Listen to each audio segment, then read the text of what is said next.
please.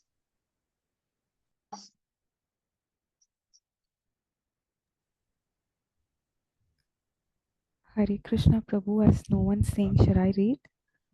Can you ask one of the students to read? Hare Krishna. Komal, Sakshi, Udaya, one of you can read. Shivani.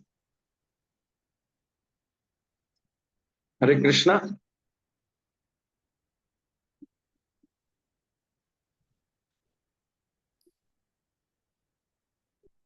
Meghana.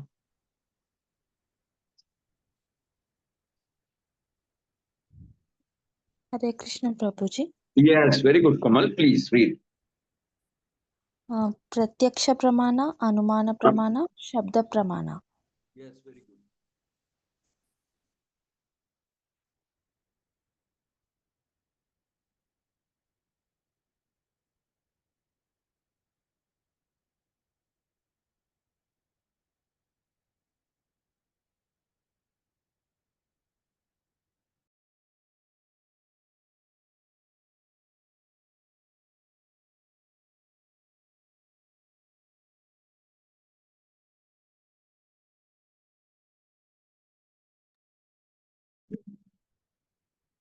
Yes, tell me.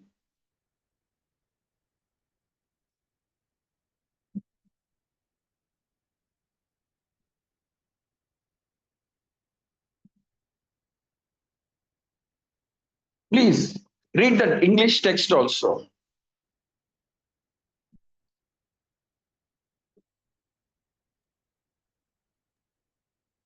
Please read the English text. Pratyaksha pramana, the direct perception. Anumana pramana, theory based on evidence. Shabda pramana, hearing from a bona fide authority. Okay, so Pratyaksha Pramana means direct perception based on what you see. Okay. Now, the first picture itself is very interesting. Based on which direction from which you see, things appear different. Like, for example, the alphabet, sorry, the numeral 6. For one person, it is 9, the other person, it is 6. So, direct perception is what we tend to believe in a lot. Completely, we believe in that. But direct perception is not perfect because it tends to depend on the person who is observing, who is seeing.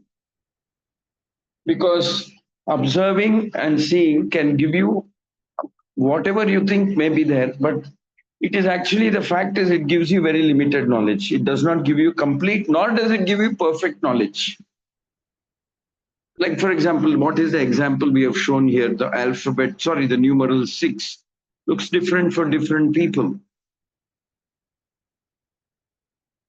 And there are many photographs also.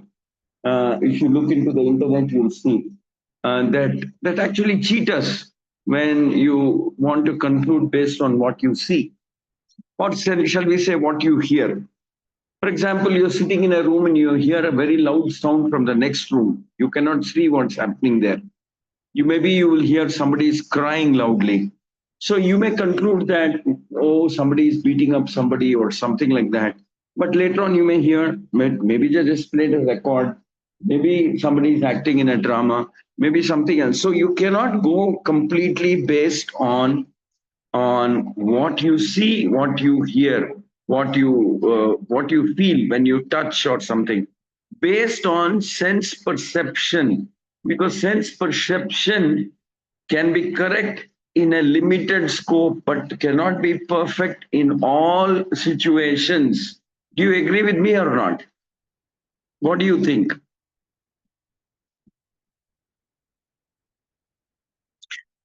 The eyes also, they can mislead us. The eyes can mislead, the ears can mislead. Sometimes they play this game. When you look at the shadow of somebody, tawal kavala, tawal.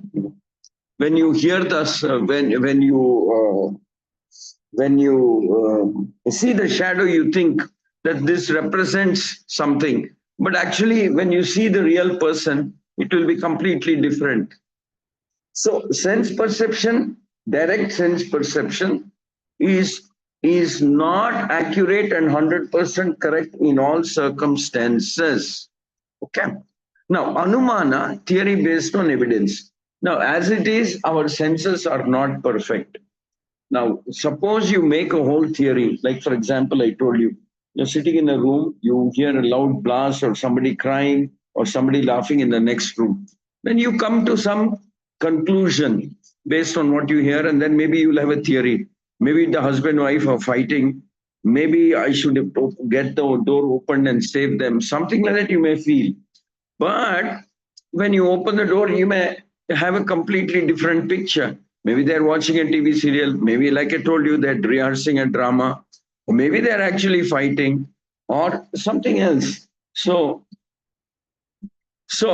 anything that is based on our mind, intelligence, our own senses, our own perception, our own experience cannot be 100% accurate. Cannot be 100% accurate. Okay, for example, when you look at the sky in the night, you see something and you think, oh, that's what the sky is. But actually, when you take a telescope and see, the sky is much more different than what you tend to see with naked eyes. Okay, then let us say you cannot even conclude that whatever you see through the telescope is perfect, because telescope also can see only to a limited extent. But the whole sky, the universe, the Brahmanda, the whole of the creation is much, much more bigger, much, much more bigger than what even a telescope can show. So how can we conclude something based on something that you can see through naked eye, or say one simple telescope? The largest and the most powerful telescope can only see one small speck, one small portion of the universe. So this is the problem with anything that we conclude based on direct perception. Do you agree or not? It is correct to a limited degree. It is not perfect to a complete extent. It can only give you an indication of what is happening, but it can never give you a perfect picture of what is happening.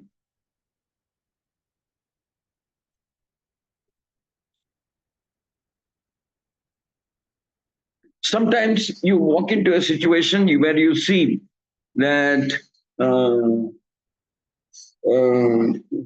sometimes, let us say you see that one man is beating another person. And you think, my God, how great injustice. How can he beat? And everybody is keeping quiet. What is this? I should go and save him.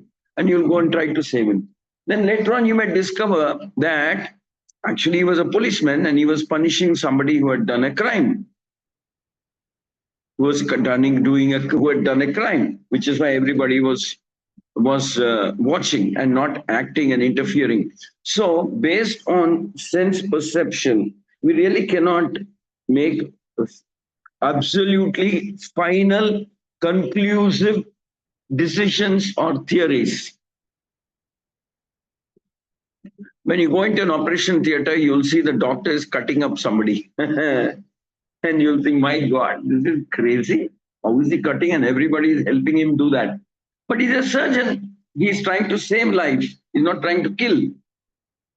He's trying to save. So Anumana means making a theory out of what you see. Can also be wrong. Can also be very, very wrong. So what is the perfect thing? One of the in our out of our experience, we see that pratyaksha means by direct senses. Anumana means making a theory out of whatever you're seeing. Theory, a philosophy, a theory, and giving an explanation about what you're seeing. And the third way of getting knowledge is Shabda Pramana. Now, suppose you go and knock the door and ask the neighboring room, I heard big sound, what's happening? That guy may laugh and say, no. No, we're just practicing a drama. We're just practicing a drama or a play that we have to do in the school. Or they may say, no, we're just watching a TV serial. There in the TV serial, two people are fighting. We are not fighting. So when you go and ask them, Shabda Pramana, that is, when you ask the person who is in that situation and he explains, that becomes complete and perfect. That's called Shabda Pramana. Asking somebody who is in that situation, can you please explain what's happening? Can you please tell us what's happening? So that is called Shabda Pramana. Okay, Shabda Pramana is complete in all circumstances. Generally speaking, Shabda Pramana is the most complete evidence in all. It's like somebody is beating up somebody. Then you go and ask him, why are you beating him up? He'll say, I'm the policeman. It's my job. I'm punishing somebody. Or you go to a courtroom and say, this person shall go to jail for 20 years. The judge is announcing and you say, oh my God, how could this happen? Then the judge will explain, how is this happening? It's happening because he committed a crime. He stole, he killed or something like that. So today is getting punishment. You're coming into the courtroom only on the day when the judgment is being ordered. So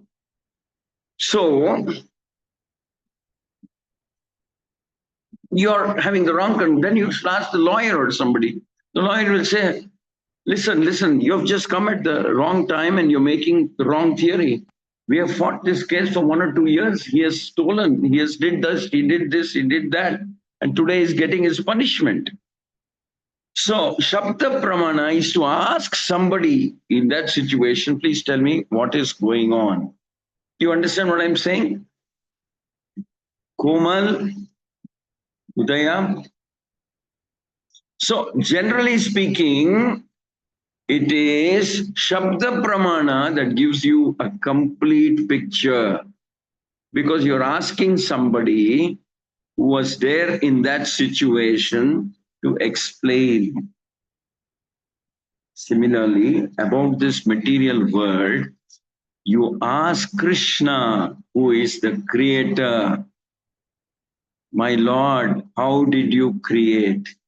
You cannot sit here, look at the stars and the moon and the planets and then conclude that there was no creator, it happened with a big explosion, Big Bang theory, or the theory of creation as per the modern scientists. You cannot do that. It may not be perfect, it may not be complete. You ask the person who created it.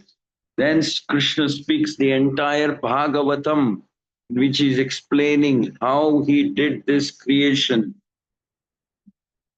how he is responsible for the creation. So that is the right way of acquiring knowledge. That is the most complete and perfect way of acquiring knowledge. You go, you take a cup of sambar and drink it. It's nice, or eat it. And then you start trying to understand how this sambar was made. Okay, after you taste it. Okay, little bit of guesswork, you can do something. But you tell me which is the best way of finding out how the sambar was done.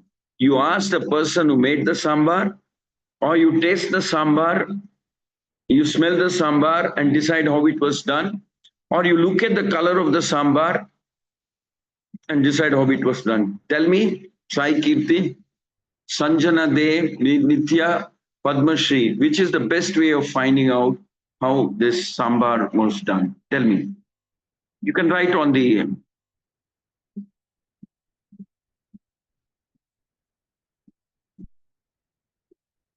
Sanjana, yes, Shabda Pramana. Anybody else? All of you, take it as a poll. You tell me now which is the best way. Udaya, all students, take it as a poll, put an answer in the chat box.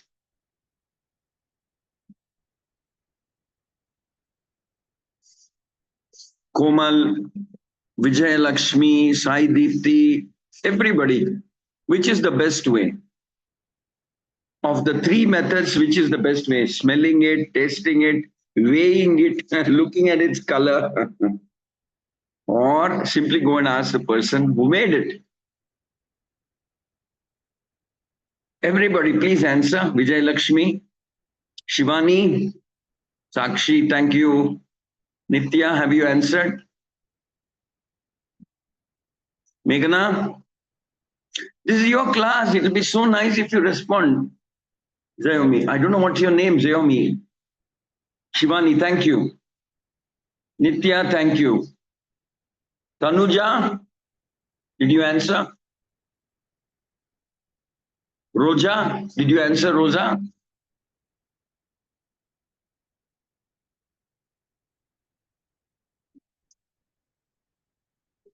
Yeah. Yes, Vijayalakshmi, thank you. So, Shabda Pramana. Now, Shabda Pramana means you ask Krishna, that's all. He will explain to you how he created. Sometimes people think that's not being scientific. That is the most scientific method. See, then you can verify what you learn from Shabda Pramana by physical verification and also by logic and inference. See, logic and inference can give you limited knowledge.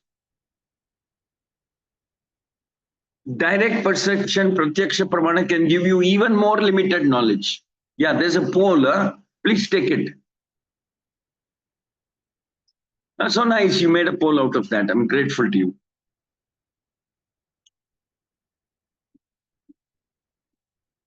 So, pratyaksha means by seeing, what can you make out? You can see the color, you can see the, seeing senses, seeing, tasting, etc. But you won't know how it was done.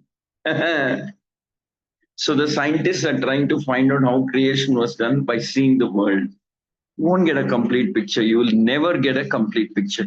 You simply have to go to Krishna and ask him. Okay. Now we'll move to the next slide. Next slide. That is what we are doing. We go to Krishna, we ask him, like Arjuna asked.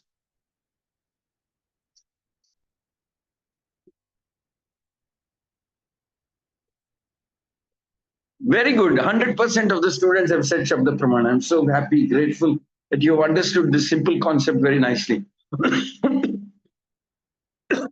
See, further proof is there that Shabda Pramana can sometimes be very wrong also, very wrong.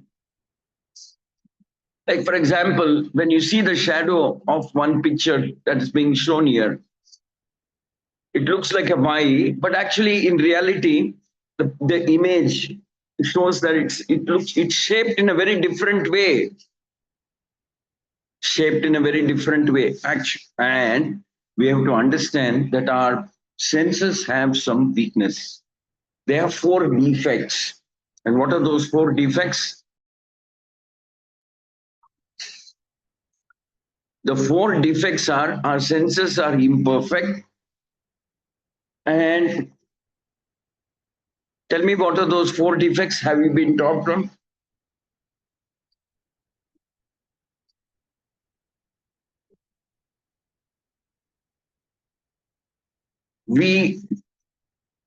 Our senses are imperfect. We have a tendency to get confused.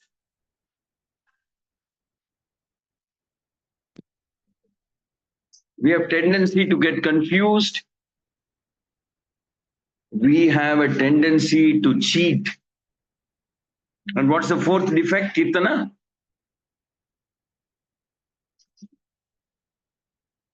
Kirtana, can you type on the chat box all the 4 defects?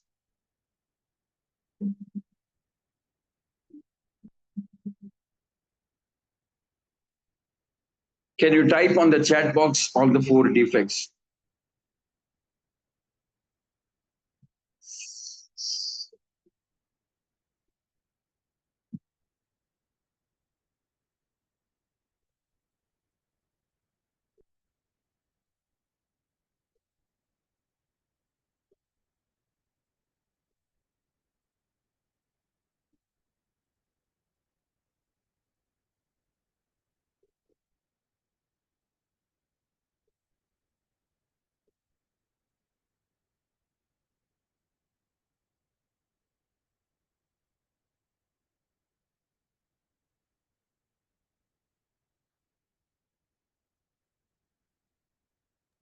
Harshni has typed. Harshni Mataji has typed.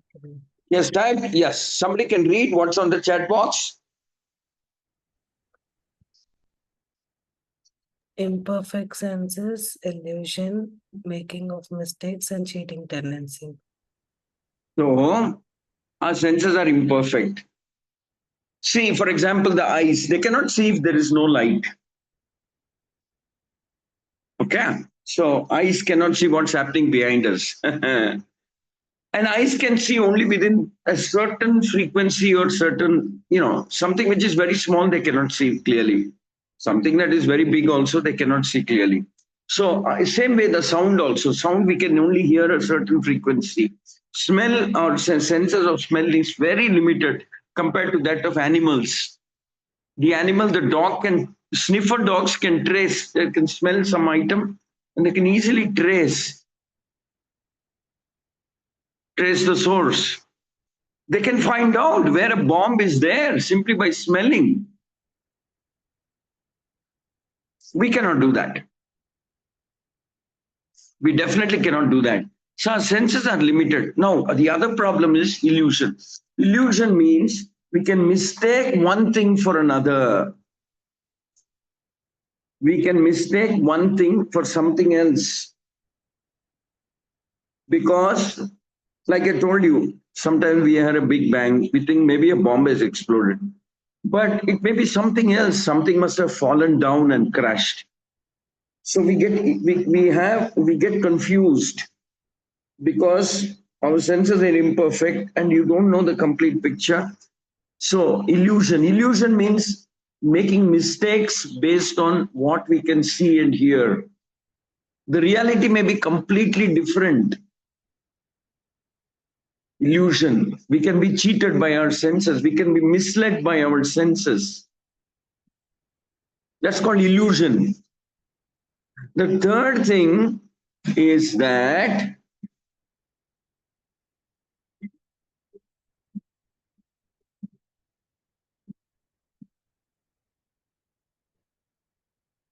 we have the tendency to make mistakes. We are not perfect.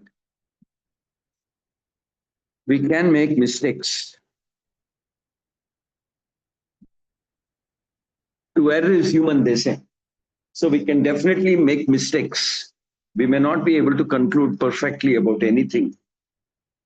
The senses, the mind, the body can make mistakes. How many times we have seen that that there has been some mistake based on what we see or something.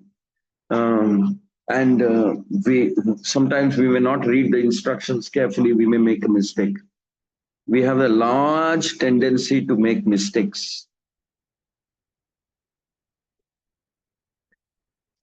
We are carrying a glass of milk or something. Sometimes, oh, it's too hot, it may slip out of our hand, fall down. It can crash, it can fall. So we are walking down the steps in a hurry, we may trip and fall. So our body is not perfect to handle all situations. We may make mistakes. We are trying to run, we may fall. Sometimes surgeons, they commit grave mistakes. They were supposed to operate on the left eye, they will operate on the right eye because they didn't read the instructions properly. They sometimes operate on the wrong patient, the wrong type of surgery. This whole world is a place where mistakes are constantly happening. Yes or no? Tell me, how many times we have done the mistake? We have done mistakes in our life. Do you agree that we have a tendency to commit mistakes? Can all of you reply on the chat box? Have we been perfect? Have we not committed mistakes? I have committed many. Sometimes we come to the wrong conclusion by hearing part of the story.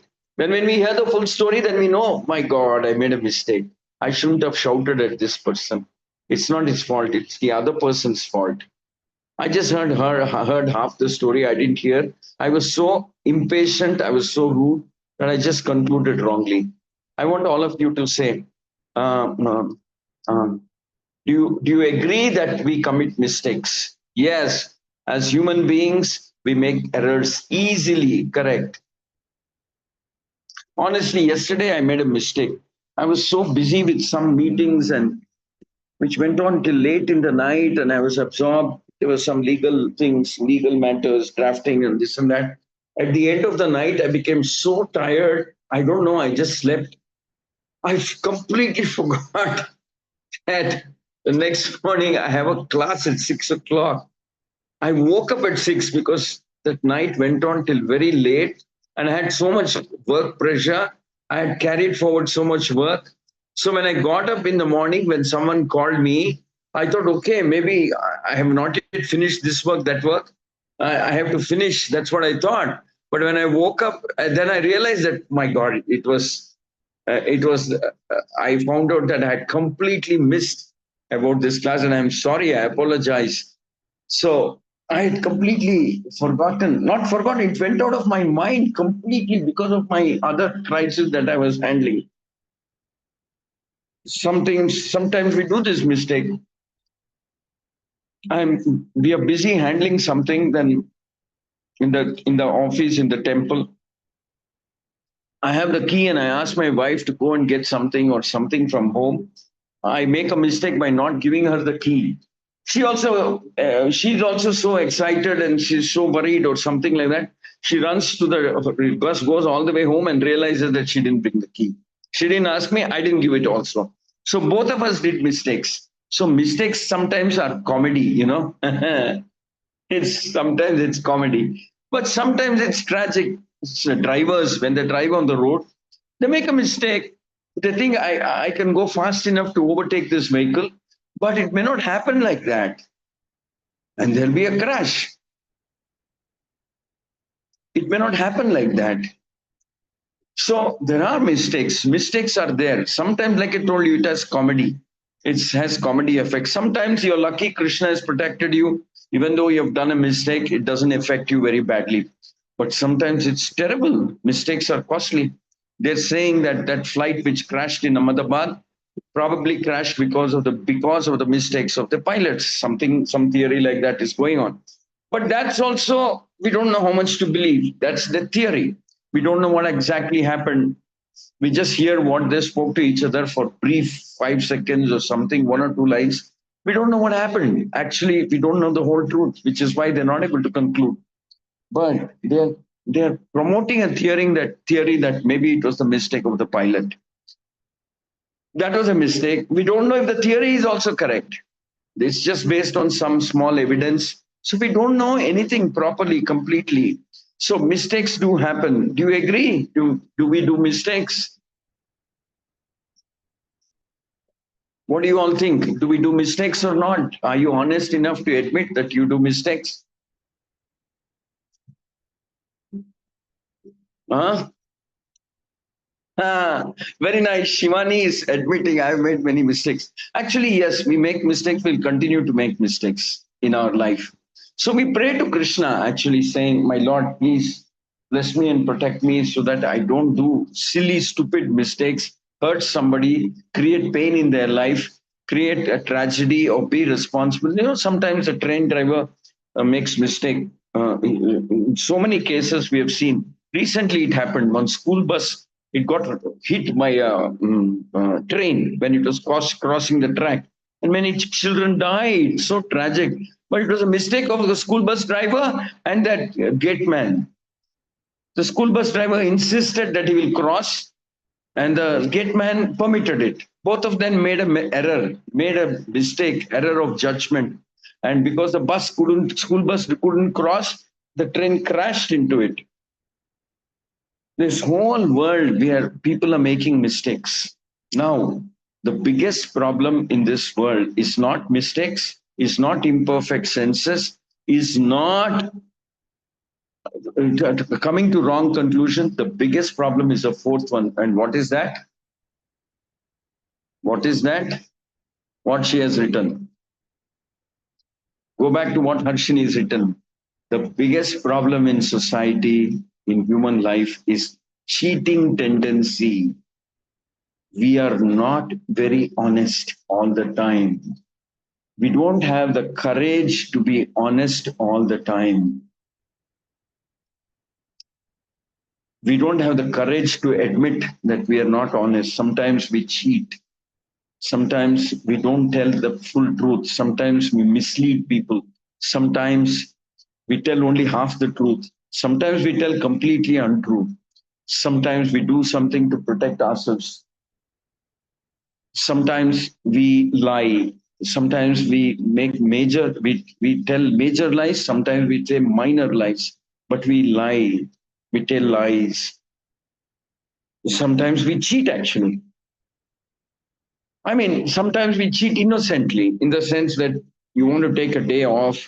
So you'll just write a letter to the boss or send a message saying, I'm not well, I'm going to the hospital, I have stomach pain, head pain, this pain, leg pain, knee pain. Something we write, but that may not be the truth. But the boss also knows, you also know. But the biggest problem in society is people don't have the courage to be truthful. And for some, it becomes a habit to lie, to mislead, to cheat. And for some, it is a profession to cheat. They make a living out of cheating. And for some, it is a addiction to lie, to cheat. Somebody has a habit of spending money on alcohol or liquor or drugs or gambling. They have to cheat. How will they get the money otherwise? They have to tell lies. They have to steal. They have to cheat. So biggest problem in society is not because we have tendency to make mistakes. That is also a problem sometimes. Sometimes it's not because our senses are not perfect. It's not because sometimes our senses mislead us. The biggest problem in society is because we are not honest and we don't have the courage to be honest. How many of you have the honesty to admit? You tell me, take a poll. Do you agree that of these four problems, which is the biggest problem in society today? Is it that imperfect? See, imperfect senses, we can be careful, we can manage it. We don't believe our senses completely. We verify what you see. You understand what I'm saying?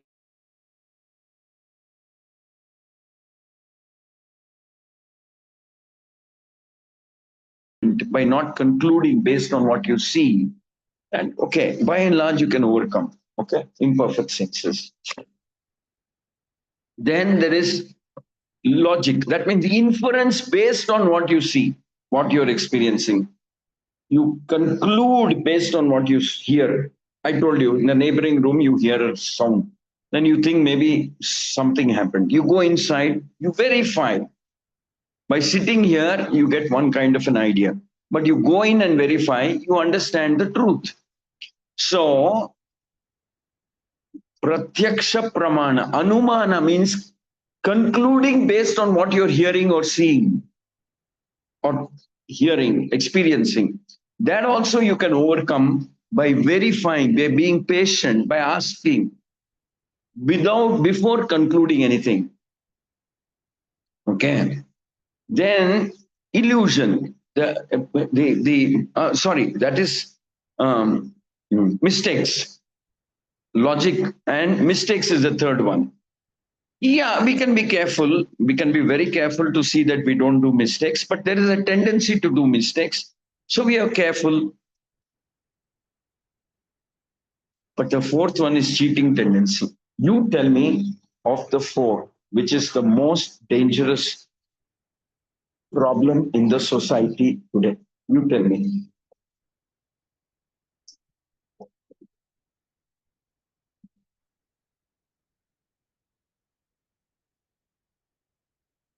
All of you can answer. Tell me.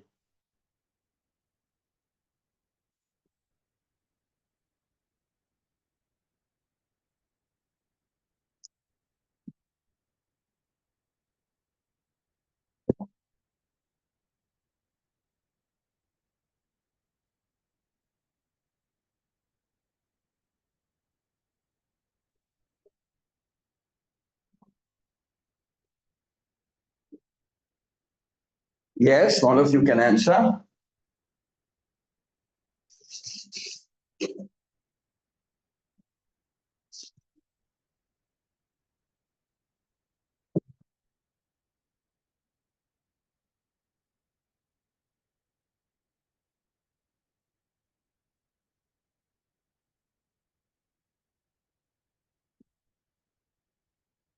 Okay, some of you have said illusion is probably the biggest problem. But if you think carefully, illusion means coming to the wrong conclusion based on what you see. But I told you that we can overcome, by and large, we can overcome by verification, by patience, by analyzing, by thinking carefully, and by not depending on our own mind, by patiently inquiring. Okay, but cheating tendency is different. Cheating tendency is very scary and risky because sometimes it becomes a habit. Sometimes we do it for small things. Sometimes we do it for big things. Sometimes it becomes, like I told you, an habit. Sometimes it becomes an addiction. Sometimes it begins in a small way but grows into becoming our very nature, telling small lies all the time. All the time telling small lies. It changes our personality. It disturbs the trust people like to have on us. So, in other words, we cannot completely understand or conclude. I mean, sometimes there are witnesses in some offenses. You ask that person, what did you see? He may lie. He may just tell lies because he's either scared of the police or he has been bribed. So cheating is a serious challenge for civilized human society. It's a very big challenge. So we'll discuss how to overcome all of this. Okay, next slide. Yeah, this we have already discussed.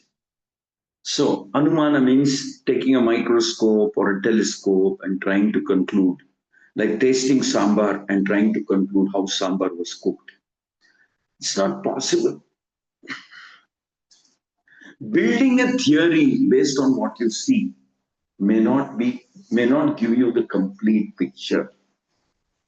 Okay, now eat idli and then try to, if you don't know how idli was made or dosa was made, try to build a theory on how dosa was made. You think they will come up with accurate picture? You tell me.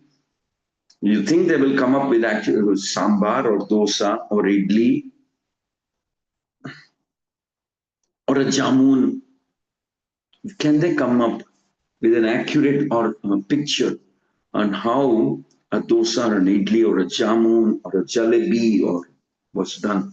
Or for example, you eat a cake and nobody told you how a cake is made. Can you conclude that this is how a cake is made based on the taste, the smell, the shape? Tell me, is it possible?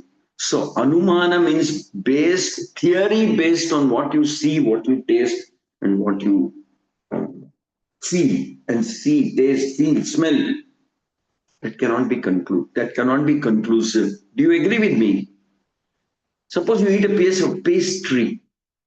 Can somebody tell based on eating it, tasting it, smelling it, feeling it, how the pastry was made, that there was yeast, there was fermentation, there was this, there was that, and finally it was baked in an oven?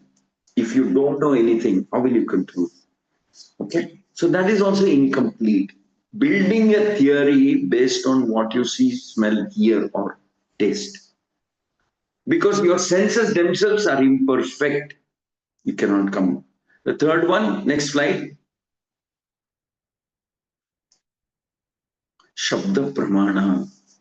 So you go to the baker and ask him, my dear sir, how was this cake made? He will explain.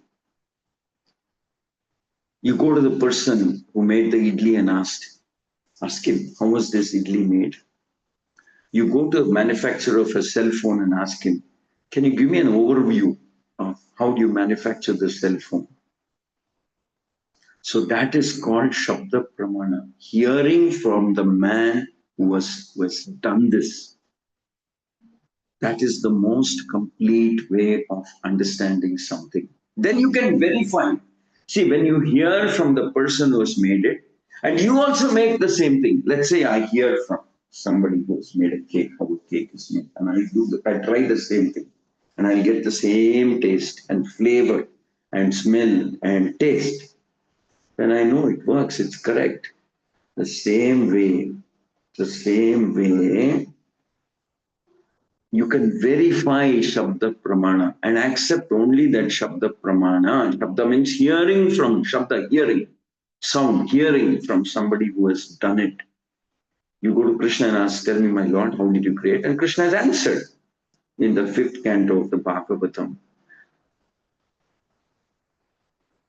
Oh, here is a nice question. Suppose you want to know who's your father.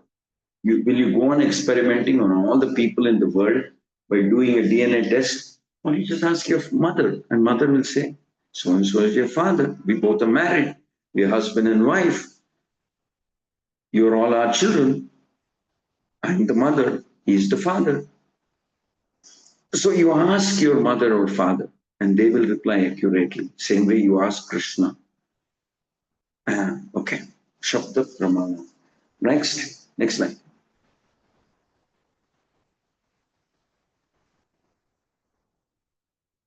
The same way you want to know who God is, you ask God.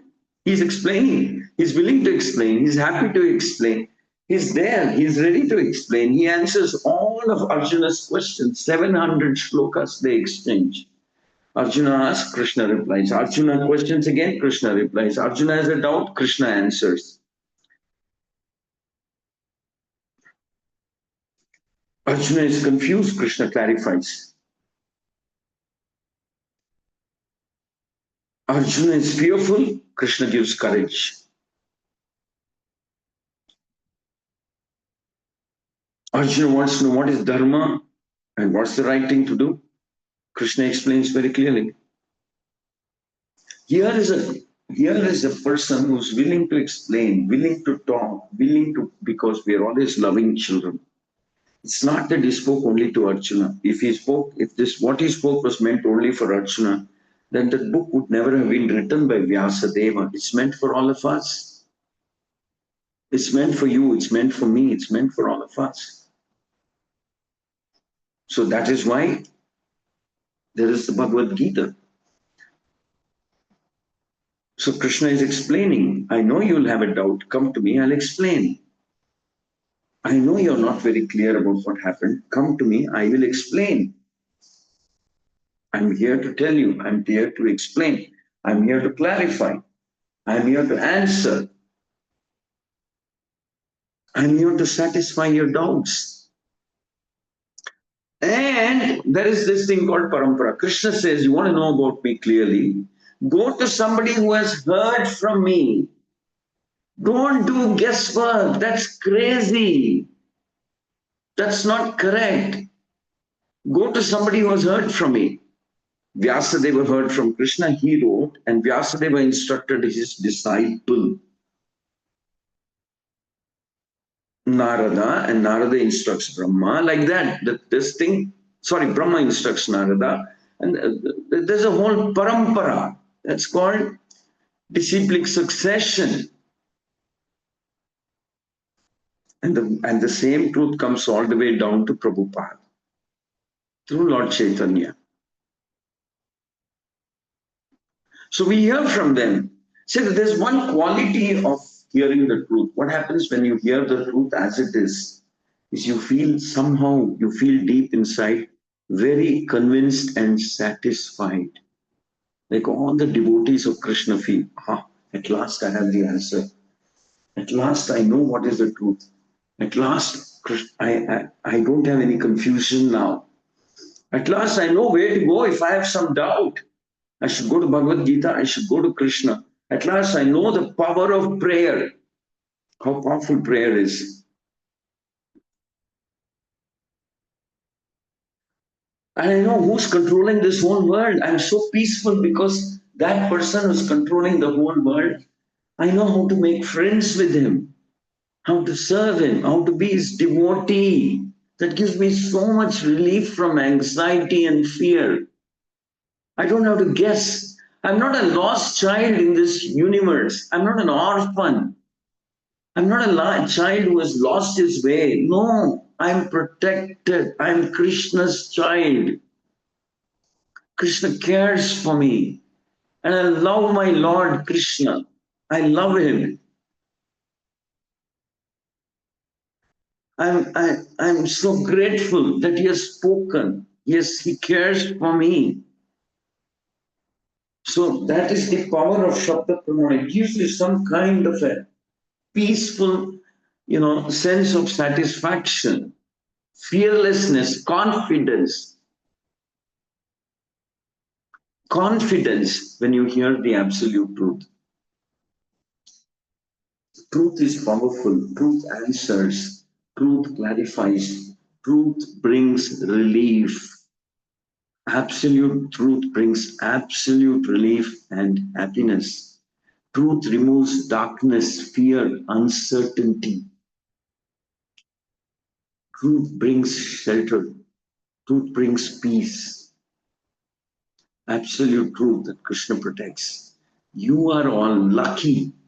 You are listening to that. You're being introduced to the world of absolute truth. That Krishna is the hero and we are his protectors. We are his protected. We are protected by this hero, Krishna. We are the loved ones. We are the people that Krishna, we are the devotees that Krishna is trying to protect.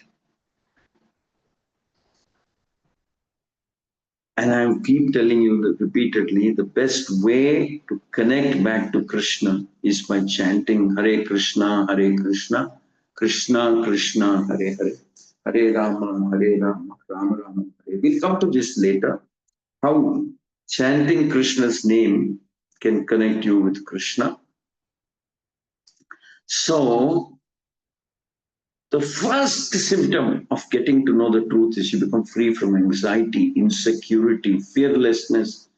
You don't any longer feel that you're an orphan in this whole big universe, along with billions of other living entities. You're also an orphan. Nobody is there to care for you. Nobody is there to look at you. No, you don't feel like that anymore. You'll never ever feel like that. You'll feel so protected, cared for, sheltered by Krishna, God, your eternal Father. So that is the power of Shabda Pramana. Shabda Pramana, hearing from the person who made this world, who made you, basically. I don't care about the world, but I care that he made me. Gives you relief, shows you the light, removes darkness, removes ignorance, provides a direction, explains everything clearly. You get reassured. So you're all making your journey towards that supreme truth. I want to ask you all a question. When you are hearing these classes, are you feeling a little better than before? Are you feeling, yes, I think I'm on the right track? Like all of us felt when we first heard, are you all feeling a little better, a little more peaceful, a little more hopeful? What's your reaction? A little more fearless, little more, whatever, little more relief? Are you feeling like that? All of you, can you reply on the chat box? Everybody, all of you, be honest. Do you feel there is some truth here? There's some compelling truth, something that's dragging me, something that's attracting me, something that's pulling me to Krishna, to Bhakti. Do you feel like that? Tanuja, Roja, Simran, everybody can please respond. Sakshi, why silence? Respond.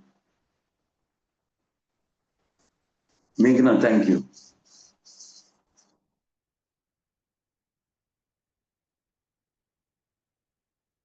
Simran, thank you. Wow, Maheshwari, thank you.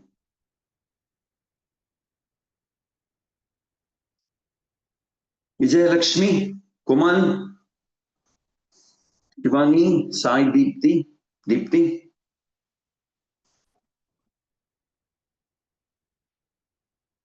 Yes, Vijayalakshmi, thank you.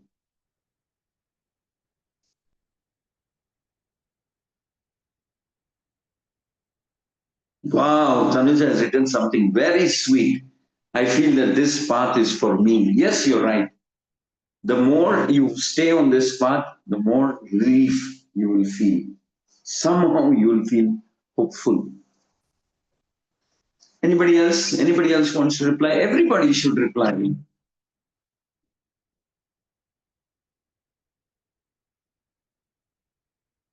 So, thank you, Meghana. So much positivity. See, as teachers, we need feedback, you know. Shall I tell you something? There's somebody who's waiting for your feedback, and that is Krishna. Krishna is also waiting to hear how Shruti is feeling, Kirti is feeling, Udaya is feeling, Meghana is feeling, Krishna is, because I'm talking about Krishna. I'm not talking about myself. He's also waiting. Everybody replied? All right, next line. See, when I ask you to reply, you should reply. It's not fair if you don't reply because your feedback is what keeps the class alive. Okay, so what do scriptures say about Krishna? So the Bhagavad Gita explains. Somebody, one of the student, please read what is in this slide, please.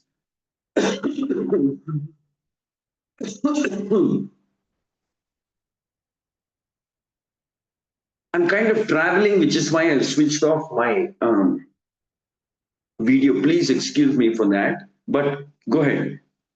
Somebody can read. One of the students, please.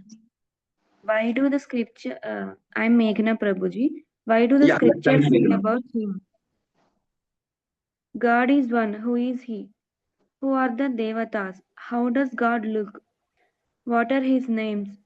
Where does he live? What are his powers? How to approach him? How to understand him? How to love him and serve him? What do we get by serving him? Thank you, Prabhuji.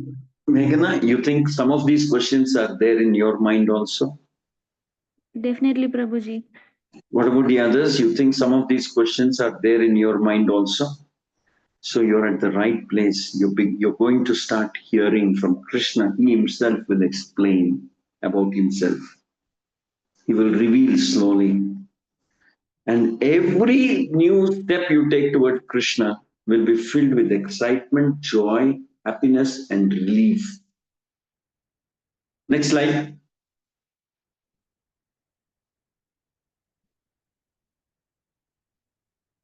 Okay, somebody can read this. Meghana, other than Meghana, somebody else can read quickly. Hare Krishna Prabhuji, I am Deepti. Yes, Deepti, carry on. Just because you can't see the air doesn't mean and you stop breathing, and just because you can't see God doesn't mean you stop believing. Correct. Just because you can't see him now, you can't stop believing. In the night, you can't see the sun. So can we believe, can we say the sun no longer exists? It's gone? No. You have to wait for the morning. Similarly, you want to see God, you have to wait. There's a process. Follow. You'll see. Next. Please go ahead, read. God doesn't want to take your money, He just doesn't want your money to take you. Very nice. Next. See, in other words, God doesn't want money to take you away from Him. Okay? That's the way to understand. All right. Next. God doesn't want you serving Him only because you are supposed to. He wants you serving Him because you love Him. Yes. Actually, you should serve Krishna because you like him, you love him, not because you're scared of him. But you will love him only when you know more. And in Bhagavad Gita, that's exactly what Krishna does. He's revealing so much to Arjuna. Arjuna says, my Lord, not only will I be your servant, not only I will serve you unconditionally, not only I will do everything you want me to do, but I want you to know I love you too. You're such an amazing person. Arjuna says that. You're such a truly amazing person, such a friendly person, such a gentle person, such a kind, compassionate, forgiving, loving, lovable person. I'm so happy to have you as my friend. I can't believe that I have someone like you as my friend. Arjuna says that. Actually, each one of you will feel like that as the more you learn about Krishna. You'll remember the day when you first got into Krishna consciousness forever and ever and ever, because that's what changed your life. So after this program, we will start studying 108 important shlokas of the Bhagavad Gita, which Krishna is speaking.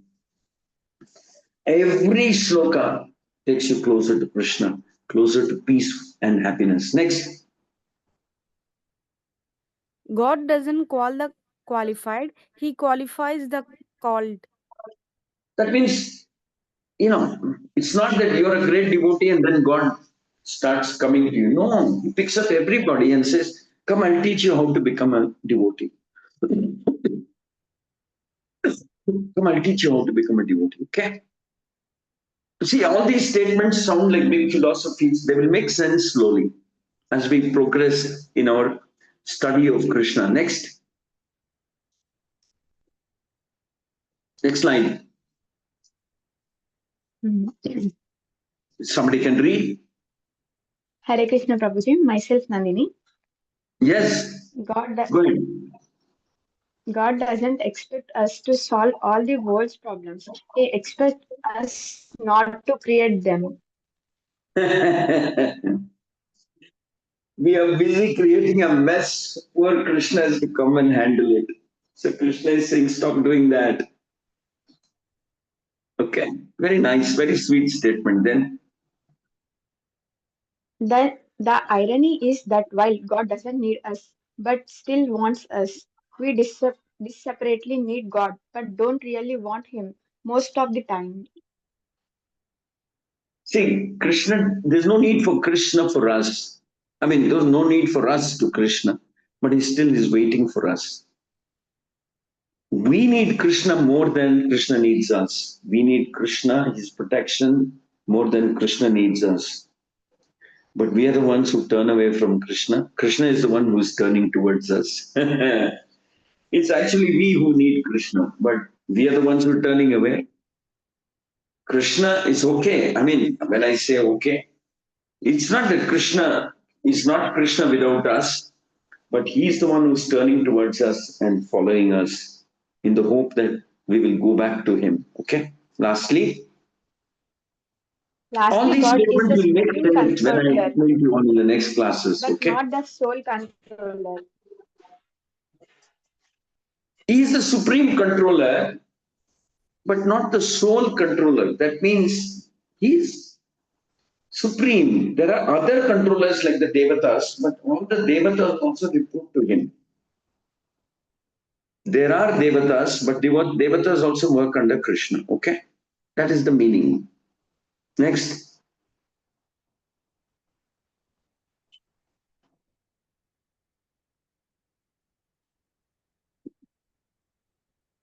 Yes, the fastest and the best way to connect to God is by chanting the Maha Mantra. I want all of you together to chant the Hare Krishna mantra 3 times now. Can you do that? Yes. Everybody, 3 times. Go ahead. Hare Krishna, Hare Hare Krishna, Krishna, Hare Krishna, Krishna Krishna, Hare Hare Hare Hare, Hare Krishna, Hare Krishna Rama, Krishna, Hare Hare, Rama Rama, Hare Rama, Hare Rama, Rama Rama, Hare Hare. Hare Krishna, Hare Hare Krishna, Krishna, Hare Krishna Hare Krishna, Krishna, Hare Krishna, Hare Hare, Hare Krishna, Krishna, Hare Hare Hare, Rama, Hare Hare Rama, Rama, Rama Rama, Rama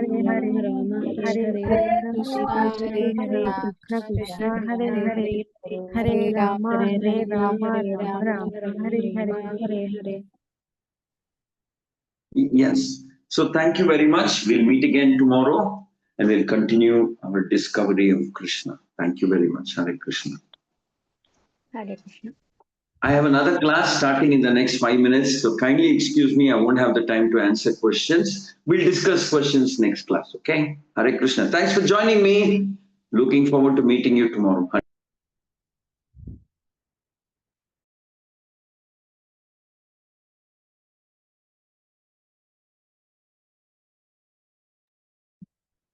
Hare Krishna. Okay, Prabhuji has left the class. Hare Krishna, everyone. If you have any queries, you can post them in the group. Thank you so much for joining us today. We wish you all a very happy Krishna conscious day. Request you all to please chant Hare Krishna Maha Mantra for one round or at least for how many ever times you can do in the day. Please post your questions in the WhatsApp group. We will take it up tomorrow. Thank you so much for joining. Hare Krishna. Vacha kalpatarupayasya kripa sindhubhyavacha patitanam pavanebhyo vaishnavebhyo namo namaha. Ananta Koti Vaishnavanda ki jai. Shri Radha Madan Mohan ki jai. Shri Shri Jagannath Baladev Subhadra Mai ki jai. Shri Shri Gauranitai ki jai. Hare Krishna. Hare Krishna Mataji, thank you. Have Thank a you. Krishna conscious day. Thank you.